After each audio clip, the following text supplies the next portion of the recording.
Dance academy దగ్గర నక్షత్ర అందరి ముంగట అనౌన్స్ చేస్తుంది. నేను వెస్టర్న్ డ్యాన్స్ క్లాస్ పెట్టబోతున్నానని అనౌన్స్ చేసిన మాట వెంటనే శరత్చంద్ర కోపం తెప్పిస్తుంది. ఇంటికి వచ్చిన తర్వాత నక్షత్రను నిలదీస్తూ ఉంటాడు.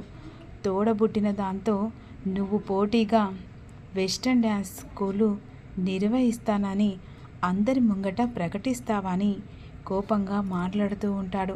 అప్పుడు నక్షత్ర తలదించుకొని, అవునానా, నేను కూడా ఇక పోటీగా కాదు వెస్టర్న్ డ్యాన్స్ స్కూల్ పెట్టాలని ఆలోచన అనుకొని అందరి ముంగట అనౌన్స్ చేశానని చెప్పేసి నక్షత్ర అంటుంది. నాకే ఎదురు తిరిగి మాట్లాడతావని చెప్పేసి కోపంగా మాట్లాడుతూ ఉంటాడు. నా శోభ ఆశయానికి నువ్వు అడ్డుగోడలా నిలబడ్డట్టు అవుతుంది. అందుకనే నువ్వు అనుకున్న కళ నెరవేరదు.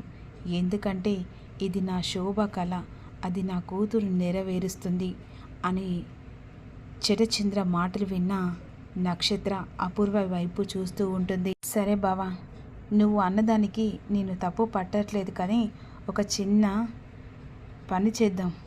ఏంటి అపూర్వ? ఇద్దరికి ఒకే పాట మీద ఇక డ్యాన్స్ పోటీ పెడదాం. ఆ పాటలో ఎవరు గెలిస్తే ఇక ఆ డ్యాన్స్ అకాడమీ నడిపిస్తాడు. అప్పుడు ఇక భూమి అయినా సరే, నక్షత్ర అయినా సరే అని అపూర్వ అంటుంది. ఏంటి భూమి, ఒప్పుకున్నట్టేనా? భయంతో ఆలోచిస్తున్నావా? నేనెందుకు భయపడతాను?